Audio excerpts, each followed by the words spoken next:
Hello everybody, my name is Aud and welcome back to the Aud Narrations channel.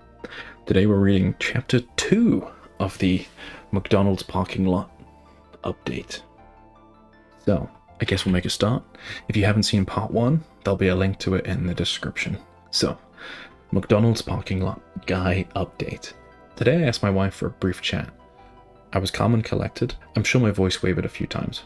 I gave her a brief update on our daughter at college, who she isn't speaking to start it off light. That is an amazing opening move. Well done, OP. Maybe 15 seconds, and then I told her what financial documents I had, started gathering, and would provide her copies of everything we were submitting to the mediator. Background: my daughter, on her own, told my wife she is embarrassed by her behavior around town, and said if she wants to carry on at bars and date, it would be embarrassing in our small town, and she would please move on to another town and school district, if those were her plans. My daughter then came to me and said, it's a test. Dad, if she moves to a different town, it means she won't sacrifice her social life to be close to us. Let's see what she does. Okay. Into the conversation after financial matters, I got serious and said I knew our daughter spoke to her and wanted to share some info. I told her I'd spoken to 5 people in our community about us splitting. 3 gave the usual condolences, but 2 had something more interested to say. One person said she was sorry. She had noticed a change in the wife's behavior and the way that she was conducting herself outside of the home. A heart to heart, so to speak. She said she was sorry, but never found the right combination of words and timing and courage, and she wished she had. The other person said they weren't surprised, and they had been creating distance between my wife intentionally, and even noted a man who refused to do work at my house because he saw how she acted and didn't want to be alone with her. This person said, I'm sorry to say that she's been behaving like this for a while. Honestly, I feel like such a fool. Such an epic fool. I told my wife and my 3 daughters are hyper aware of this dynamic, and I hope she never considers this her living arrangements. I explained that this has embarrassed them. Never mind me, it's caused a lot of, embarrassment. After I told her the stories, she stared at me in silence for almost a minute, sort of speechless, and then said, anyways, so I'm going to create a Google document for the mediator that we can share to keep track of things. 20 years, 4 children, stay-at-home wife, and she couldn't even muster an apology for the humiliation and embarrassment. We live in a town of about 7,000 people. It's not big. I imagine she is probably feeling humiliated hearing these stories from her kids. You know, kids that she's watched grow up and love her unconditionally, at least when they're young. She probably feels ashamed and is using a distant attitude to help cope with it. If she can convince you she doesn't care, she can probably convince herself that she doesn't care. I imagine. Someone left a comment saying, just focus on your children, because you're all going through this together, and they'll need their dad just as much as you need them. I've been listening to Leave a Cheetah Gain a Life today on my drive. 2 hours so far. And I gotta say, it's been eye-opening and helpful. I recommend you listen if you'd rather an audiobook. Detach yourself from how she feels, because, in my opinion, I'm doing this too. Looking for her to show remorse is playing the pick-me dance. What is it that seeing her remorseful is going to bring you? A chance at reconciliation? Or just a validation of the pain she's caused? Or something else? Either way, you're looking for emotional support from her, and she won't give it to you. You keep hoping to get it, but she won't. Stop looking for it. Just do what's best for yourself and your kids, and minimize all contact with her. And let the whole town know that you know what she's doing, and that you're all disgusted with her. OP replied with, I'd like validation of the pain she's caused. They replied saying, me too, but if she does that, she has to face herself in the mirror and acknowledge the pain she's caused. It's much easier for horrible people to ignore what they've done and pretend it's not a big deal. The victim is the one being unreasonable. It's all their fault, after all. And you're going to have to get to a state of indifference. Who cares how she feels? She's a stranger to you now. It's a long, painful road, but I assure you, there is a light at the end of the tunnel. Someone replied to OP saying, she can't because she just doesn't care about your pain or your children's. She has decided that she's entitled to do these things, I guess. She's decided she's entitled to do these things, that she's happy and that you guys are bad people for trying to rob her of that. In her eyes, you're the ones doing something wrong. This is all standard cheater mentality. The only way to shield yourself and your daughters is to do a 180 and grey rock. You focus on healing yourself and your girls, and you start living this new life you have. Get into family and individual therapy, and start doing family stuff together. Take road trips, have movie nights, pizza parties, visit relatives, whatever fun stuff you like to do together. Start the business of living life without her. Someone's left a comment saying, "She's not sorry, man. Finalize your divorce and move on. She'll try and take as much as she can from you. You should have went scorched earth, but you didn't for your kids. It doesn't matter what people say. Your wife cheated and you divorce her. There is no shame on you, and all the shame is on her, and she can't take it back. And she can't take back all the hurt and pain she's caused. Look after yourself, your kids, and your job. Try taking your anger and frustration out in the gym. Good luck, and I wish you the best." Someone left another comment saying, "OP, your wife is on a downward spiral. There is nothing sadder than a middle-aged person believing they're still a teenager. But while she's on a downwards trajectory, you, sir, have your life opened up. You'll be free of her, and you'll have the love and respect of your kids, and you can seek a less stressful job if you want, or travel a bit with the kids. You could get custody of your kids, and she would have to pay child support. Your soon-to-be ex's little fairy tale life is about to have a dose of reality. Also, wasn't it validating to hear the start of the community turning on her?" Ooh, interesting. Someone else left a comment saying, "From what you're saying in this update, it seems like you're trying to reason with her, but she's not responding to reason. I think the sooner you can accept that you can't change her and that indifference is the approach to take with her, the better off you'll be. Indifference does not mean stop advocating for yourself in the mediation. It just means acknowledging that you're not going to be able to get her to change, and that her antics are not going to generate a visible emotional response from you. It also means that you should stop trying to get something from her that she's not going to give you. Things like understanding, remorse, compassion, empathy. She's a dry well for those things. Your wife has carefully constructed a bubble to rationalize and justify her behavior. It's unlikely you or even your daughter will be able to burst her bubble to bring her back to reality and behaving more like the person you expect. This is likely because the feedback she's receiving from you or your daughter reinforces the set of beliefs that she has that justifies the behavior. Stay focused on what you want and what's best for you and the kids. How do you feel if you think about your wife not being part of the future beyond co-parenting?" Okay, on to the next little subchapter. It's titled, "A Week from the McDonald's Parking Lot." And they write, "I'm a little better. It's all relative. I still cry. I'm still extremely anxious about the future and how I'll handle running a house, a career, and 3 teenagers. But wonderful ones at that, as my soon-to-be ex pursues her life, whatever that means. She's still estranged from my oldest and love-bombing my 2 teenage daughters and son. But they see right through it. They have stated they will visit and may spend a few nights at Mum's, but have no intention of living there. So while we will have joint legal custody, I will be the primary." Okay.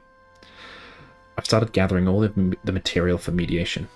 I haven't got to the meat of anything, but she knows she is walking free and clear and only has to take herself, and she's leaving my 4 kids and 9 years of unfunded college to deal with.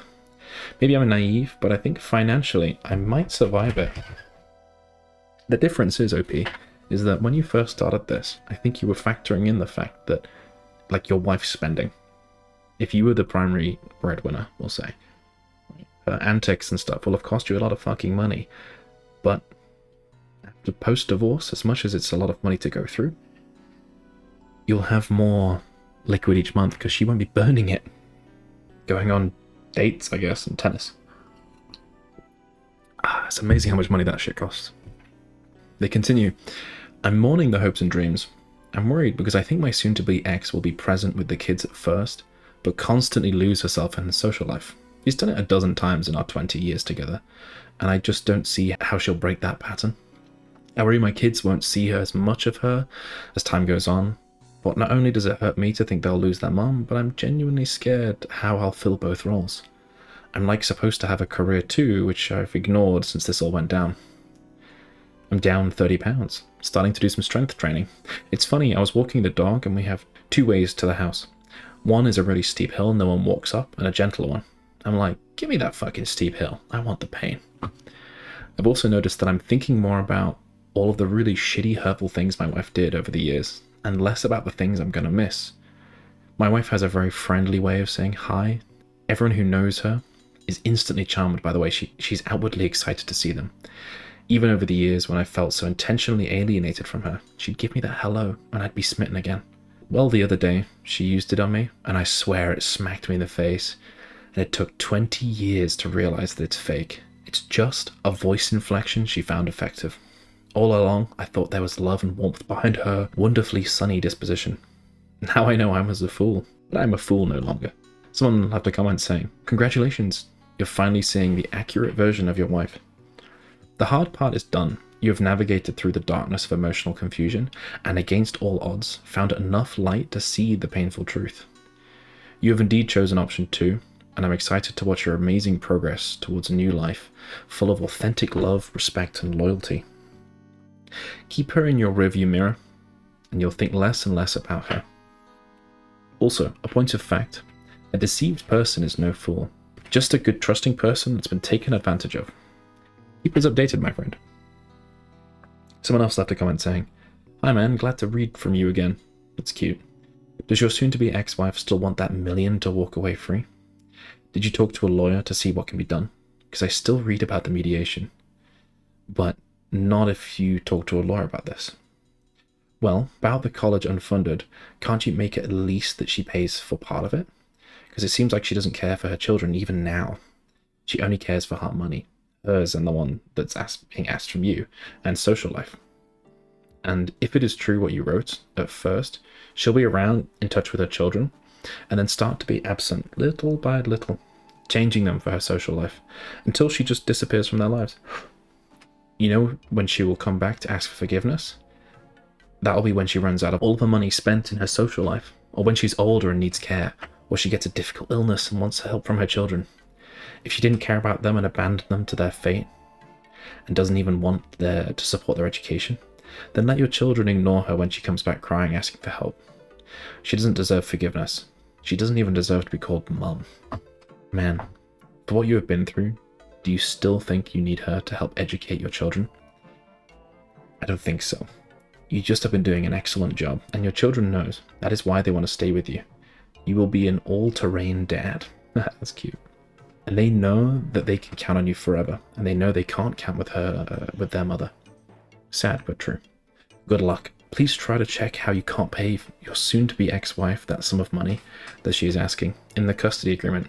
If your children choose you, like you said, you will get the primary custody, so you will not have to pay child support, and you should go ask her to pay. Opie replied saying, "I think she is going to take a lump sum and walk away. Amount to be determined. I did talk to a lawyer, and he said that since I will be primary custodian, I'll have the option to ask for child support. I don't want to pay alimony, so they may cancel out." Someone else left a comment, quoting, "But I'm a fool no longer." And they write, "No, you're not. You're starting to mentally separate your feelings from her. She has abused you long enough. I understand how tough this is for you, but you need to continue with the mediation and separation. Continue to provide support for your kids and continue to take care of yourself physically and mentally. As you started to notice, as time goes on, you'll spend less time dwelling on her. She's left the marriage. Karma has a way to find people acting young and single, but are neither. Take care, OP. Continue up the steep hill." OP writes another post asking, "How do you get rid of the visuals? I'm a few weeks out learning of my wife's affair. I'm doing okay most of the time. What's bothering me lately is I'll be going about my day or laying down to bed and flooded with X-rated images and scenes in my head about my wife's affair. It's very disturbing, and it makes my heart start to race and have trouble sleeping. At the moment, it's the worst thing I'm experiencing, and if any of you have any tips or suggestions, I'd appreciate it." Someone left a comment saying, "Honestly, getting away from the trigger, your wife, helps a lot. Give yourself some space from her. Next thing to do is to keep your mind busy and your body busy. Hard work, hit the gym hard, and leave yourself on empty at the end of the day. Take a melatonin and a cold shower before you get into bed. And get a regular schedule going. Good sleep, good food, and some gym time, and personal improvement time. Learn something new. Practice your guitar. Volunteer at the animal shelter. Whatever you want to do.